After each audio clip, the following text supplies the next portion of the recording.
जितना हो सके कलमा पढ़ें, जितना दुरूद पढ़ें, कुरान शरीफ की तिलावत करें, ये सब करें और ये चीज ईसाले सवाब करें। हजरत बिलाल का जब आखिरी वक्त आया, हजरत बिलाल का, तो उनकी बीवी पास में आई, तो उनकी बीवी को भी एहसास हो गया कि शायद अब ना बच पाए हजरत बिलाल की, तो हाथ पकड़ के रोने लगी। हजरत बिलाल हंसने लगे। जब वो रोने लगी, हजरत बिलाल मुस्कुराए, तो वो चक्कर में पड़ गई। कहा, आप मुस्कुरा क्यों रहे? तो हजरत बिलाल बोले, तुम रो क्यों रही हो? कहा, मेरी तो दुनिया उजड़ जाएगी ना, अब रुखसत हो जाओगे। बिलाल बोले, अगर मैं बात बता दूं ना तुम भी हंसोगी। कहा, क्या? कहा, मैं इसलिए मुस्कुरा रहा हूं, मैं नबी के साथ में रहता था, नबी के साथ में। आका दुनिया पे मुझे छोड़ के चले गए। अब मैं नबी का इंतजार करता था, अज़ान पढ़ता था तो मुझे नबी की याद आती थी, लेकिन अब जब मेरा इंतकाल होगा मैं दुआएं करता था, मौला मुझे जल्दी मौत दे दे, मेरा इंतकाल होगा तो मेरी कब्र में आका होंगे, मौत का बहाना होगा और नबी से मुलाकात। क्या होगी बोलो नबी से? एक वो थी हदीस शरीफ, उस पर किसी ने एतराज किया था तो बड़ा प्यारा जवाब। हदीस शरीफ ये है, अल मौतु तुहफतुल मुमिन। इसका मतलब यह है, मौत मोमिन के लिए तोहफा है। क्या है बोलो यार? तो समझ में अक्ल को थोड़ी एक बात नहीं आती है। तोहफा अगर दिया जाता है तो खुशी होती है या आंसू निकलते हैं? खुशी होती है। तोहफा किसी को दिया जाता है तो कोई रोता है या मुस्कुराता है? अल्लाह बरकत है, मुस्कुराता है। किसी का बच्चा पास हो या कोई बात हो, तोहफा दिया जाता है। तो ये कैसा तोहफा है? अगर बीवी को तोहफा मौत का मिल रहा है तो शौहर रो रहा, शौहर अगर जा रहा तो बीवी रो रही, बेटा जा रहा तो माँ जा रही है तो बेटा, बेटी जा रही है तो माँ। इस तरीके सारे रिश्तेदार है कि नहीं? चलो ठीक है, ये कैसा तोहफा है? तो बात तो समझ में आने वाली। तोहफे से तो खुशी होती है और यहां तो गम है। अब जवाब मैं दे चुका हूं हजरत बिलाल वाला, उसको और साफ कर दो। मोमिन के लिए तोहफा है, सबके लिए नहीं। किसके लिए बोलो? मोमिन के लिए। और मोमिन के लिए दौलत से ज्यादा, रुपयों से ज्यादा, पैसों से ज्यादा, माँ बाप से ज्यादा, सबसे ज्यादा बड़ा तोहफा जो है वो नबी का दीदार। क्या है बोलो? सबसे बड़ा तोहफा क्या है? नबी का, आका का दीदार सबसे बड़ा तोहफा है। नबी का दीदार। भाई नमाजें हम पढ़ रहे हैं, अल्लाह अकबर, नियत बांधी, ये ऐसे हाथ किसने उठाए? नियत किसने बांधी? रुकू का तरीका किसने बताया? सजदे का तरीका नबी का। सारा तरीका आंख से नहीं देखा। कुरान पढ़ रहे, किस पे नाज़िल हुआ? नबी पे। आंख से नहीं देखा। हज करा, सारे काम करे, जिंदगी भर दुनिया में रहे, नबी के तरीके में चलते रहे, मगर नबी का दीदार नहीं हुआ। नमाजों की वजह से नहीं, रोजों की वजह से नहीं, हज की वजह। अरे मौत हमें मिली तो नबी कब्र में आएंगे, इसलिए मोमिन के लिए सबसे बड़ा तोहफा मौत। समझ रहे बात? तो सब्र करना चाहिए और बुराइयों से बचना चाहिए। से लेगा न एक सांस ज्यादा न एक सांस कम। अब उस पे सब्र, जो रिश्तेदार घर वाले होते हैं ना, अल्लाह ताला अगर ऐसे हालात में लेता ना, तो अब ये आजमाइश होती है, वल्लदीना सबरू इब्तिगा वजह रब्बिहिम, वो लोग जो सब्र के जरिए आजमाए जाते हैं। सब्र करते हैं अल्लाह और रसूल की रिजा के लिए। यहां पर यह कह देते हैं आंखों में आंसू तो आते हैं, दिल तो परेशान होता है। मां से पूछें, भाई से पूछें, रिश्तेदारों से पूछें, चाचा ताऊ और जो हैं उनसे पूछें, मगर अल्लाह ताला कहता है कि ये मौका मिला है सब्र करने का, तो जो अल्लाह और रसूल की रिजा के लिए अगर सब्र करता है ना, तो अल्लाह ताला इस सब्र के बदले उन्हें जन्नत अता फरमाता है।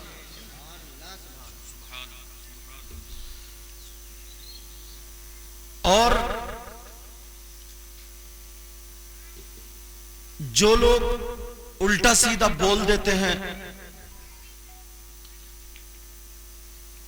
भड़क जाते हैं, तो कुछ रास्ते ऐसे भी होते हैं जिनसे निकाह भी टूट जाता है और जिनसे ईमान भी चला जाता है। अभी हजरत ने बड़ी अच्छी तकरीर की, अल्लाह बरकतें फरमाए। जैसे किसी के बेटे का या उसका इंतकाल या तबीयत खराब है या इंतकाल हो गया, अब वो तबीयत खराब थी तो रोते हुए चीखो पुकार सबको देख के ये कह दे मेरा कौन है, नीचे तुम हो ऊपर अल्लाह। इस तरीके के जुमले अगर कोई बोल देता है ना, तो अल्लाह नाराज हो जाता है और उसका निकाह खत्म हो जाता है।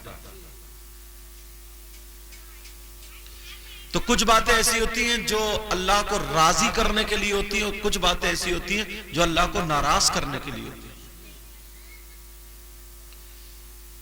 बड़े पीर साहब ने कितने मुर्दे जिलाए। आपने सुना कब्रिस्तान में गए कि नाना पीछे पीछे तो मुर्दों से कहते हुए जा रहे थे, अरे उठो नाना आ रहे उठो, तो मुर्दे जिंदा होते जा रहे। उनके अंदर कितना बड़ा पावर था कि वो मुर्दों से कह दिया कर दे कुम बिइज़्निल्लाह, उठ अल्लाह के हुक्म से, या कुम बिइज़्नी, उठ मेरे हुक्म से, तो वो जिंदा हो जाता था। एक मुर्ग पकाया गया, उसको ज़बा किया, पकाया, खा लिया, हड्डी खाली रखी, हड्डी उन हड्डियों से कह दिया जिंदा हो जा, तो वो मुर्ग बन के जिंदा हो गया।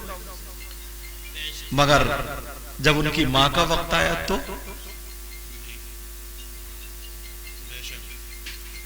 एक किसी दूसरे को जिला सकते हैं, जिंदा कर सकते हैं। और थोड़ा सा बड़े पीर साहब से ऊपर चलो, होते होते होते होते उनके बाप उनके बाप उनके बाप उनके बाप उनके बाप 11 पीढ़ियों में जाकर के मां की तरफ से हजरत इमाम हुसैन है, बाप की तरफ से हजरत इमाम हसन, हसनी हुसैनी सैयद है ना। तो जब बेटे का ये पावर है तो दादा का क्या पावर होगा, हसन और हुसैन। बच्चे किसको प्यारे नहीं होते, मगर सामने से तीर लगा है किनके, छोटे से इमाम हुसैन के बेटे जिनका नाम अली असगर। और इतने खूबसूरत जो शेर लोग सैयदों पे कहते हैं वो भी ठीक है, मगर सादिक इन पे ज्यादातर आता है। तेरी नस्ल पाक में है बच्चा बच्चा नूर का, तू है ने नूर, तेरा सब घराना नूर का। यार 6 महीने के बच्चे छोटे से इतने प्यारे, इतने खूबसूरत, निराले। अल्लाह जो अगर ऊपर को हाथ उठा के खाली इशारा कर दे तो अल्लाह बारिश कर दे। जिनका नाम लेकर के, जिनका सदका दे करके हम और आप जिनके औलाद नहीं है मांगे, तो अल्लाह ताला उनके सदके में औलाद दे देता, उनके सदके में अल्लाह। लेकिन क्या हुआ, 6 महीने के बच्चे। यार फुप्पो को ना थोड़ा ज्यादा प्यार होता है, फुप्पो को। फुप्पो कौन है उन बच्चे की, सैयदा ज़ैनब, हुसैन पाक की बहन। शहरबानो आई बीबी इमाम हुसैन पाक की, तो अपनी नंद के पास कहने लगी देखो इस बच्चे के होठ खुशक हो गए, और बार बार जबान निकाला। जैसे कोई बच्चा अगर तबीयत खराब हो, दूध ना पीता हो, तो उसका मुंह खुशक हो जाता नहीं, माँ बाप सब तड़प जाते हैं। अब शौहर से तो नहीं कहा, फुप्पो से, मगर फुप्पो हिम्मत वाली थी, कोई बात कहलवानी होती है भाई से तो फुप्पो का सहारा लेते हैं ना। अल्लाह यार, फुप्पो ने देखा तो फुप्पो की आंखों में आंसू आ गए। वो भी कौन? हजरत अली की बेटी सैयदा फातिमा की चहीती बेटी। जब पैदा हुई थी तो मेरे नबी ने इनके हाथों में हरा कपड़ा बांधा था और कहा था ये मेरी बेटी वो है जिसके हाथों में चूड़ी नहीं हथकड़ियां हों। जब मेरा दीन और इस्लाम लड़खड़ाता होगा उस वक्त मेरी ज़ैनब, मेरा बेटा हुसैन शहीद हो जाएगा, मेरी ज़ैनब कमांड संभालेगी और इसके हाथों में हथकड़ियां होंगी। ये वो ज़ैनब है जिन्होंने अपनी आंखों से देखा उनके भैये भतीजे सब शहीद हो रहे। इतना ऊंचा मकाम, इतना ऊंचा। 6 महीने के बच्चे को गोद में लिया और गोद में लेने के बाद आ गए अपने भैये के पास, भाई के पास। कौन भाई भी कैसा आला, जिनका नाम हुसैन पाक। भैया का हाथ पकड़ा। तुम अगर सही तारीख पढ़ लो ना तो जितने हम लोगों को गम लगते हैं ना सब भूल जाओ। जितने हम लोगों को गम लगते हैं अगर तारीख दिल से पढ़ लो तुम तो। उन लोगों के पास पावर था, हमारे आपके पास पावर नहीं है ना। इतना होता है डॉक्टर पास लेते हैं, भागे फिरते हैं, इधर फोन कर उधर। लेकिन उन लोगों के पास कुछ खत्म, इतना पावर था उनके पास। हाथ रख दे बीमारी खत्म, एक इशारा कर देते सारे यजीदी खत्म। ये पावर था उनके पास। उन्हें किसी की जरूरत नहीं थी, अकेली ज़ैनब काफी थी, अकेली ज़ैनब। मगर बच्चा गोद में का भैया, आंखों में आंसू। कितना प्यारा हुसैन पाक का बेटा सैयद। देखो बार बार जबान निकाल लाई, होठ खुशक हो गए, सांसें थोड़ी कर्री कर्री सी आ रही। ये जो लोग हैं ना, ये हमारे नाना का ही कलमा पढ़ते हैं, नबी का कलमा पढ़ते हैं, ला इलाहा इल्लल्लाह मुहम्मदुर रसूलुल्लाह। नमाज अगर पढ़ते तो हम पे दुरूद पढ़ते, इस बच्चे पे दुरूद पढ़ते, अल्लाहुम्मा सल्ली अला मुहम्मद व अला आले मुहम्मद। हो सकता है जिन पे दुरूद पढ़ते हैं, जिनके नाना का कलमा पढ़ते हैं, इस बच्चे को देख के इन्हें रहम आ जाए, मेरे बच्चे को पानी पिला लो। इमाम हुसैन पाक बोले बहन तुम्हारी तसल्ली के लिए चला जाता हूं, मगर रब को मकसूद कुछ और है। बच्चे को गोद में लिया, फिर भी कहा सुनो तुम्हें मारना है ना, मुझसे दुश्मनी है तुम्हारी, और दुश्मनी भी क्या, मुझसे बैर है ना तुम्हारी, मुझ पे तीर चलाओ। ये तो 6 महीने का बच्चा है और ये आले मोहम्मद आले रसूल है ना, ये मेरा बेटा है ना, इस पे दुरूद पढ़ते हो तुम, कलमा इन्हीं के नाना का पढ़ते हो, अजान पढ़ते हो तो इन्हीं के नाना का नाम लेते हो। इनके नाना के बगैर तुम्हारा किसी का जरिया चारा है ही नहीं बख्शिश का। इसे तो पानी दे दो। जालिम ने ऐसा तीर चलाया, इमाम हुसैन की गोद, बच्चा छोटा गोद में ऐसे ही होता है, ऐसे रखा होता तो गला यहां पे होता है, इस जगह पे ऐसे करके जब गोद में बच्चा होगा तो गला इस जगह पे होगा। इस हलकूम को तीर था, ऐसे धार इधर से इतना चौड़ा भाला टाइप का, गले को फाड़ता हुआ इमाम हुसैन के बाजू में घुस गया था। उस तीर के बारे में जब मैंने पढ़ा, मालूम है वो तीर कैसा था? कुछ तीर ऐसे होते हैं जो इंसानों के लिए होते हैं, कुछ तीर ऐसे होते हैं जो घोड़ों जानवरों के लिए होते हैं। जानवरों के लिए बड़े वाले होते थे, जैसे आगे से पतला और ऐसे करके, मतलब ऐसे तीर। जालिमों ने 6 महीने के बच्चे पे घोड़ों वाला तीर चलाया था, जानवर वाला, यहां से भाले की तरह गर्दन को काटता हुआ इमाम हुसैन के बाजू में घुस गया था। गर्दन पीछे की जुड़ी रह गई। यार वो बाप की गोद में था बच्चा, जिनके बारे में नबी ने कहा मेरा हुसैन जन्नती जवानों का सरदार। और नबी हुसैन के लिए इतने बेकरार रहते थे, अल्लाह की इबादत कर रहे, सजदे में थे, सजदे में हुसैन जाके बैठ गए, नबी ने सजदे सर नहीं उठाया। ये तो तारीख तुमने सुनी है, जबकि अल्लाह की इबादत कर रहे थे। अल्लाह ने भी ये नहीं कहा तुम्हारी नमाज नहीं हुई, इतनी लंबा क्यों कर दिया?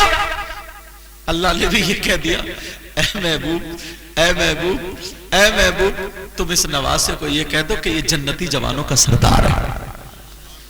तुम इससे मोहब्बत करते हो, मैं नहीं करता हूं, और जो कयामत तक इससे मोहब्बत करेगा उससे मैं मोहब्बत करूंगा।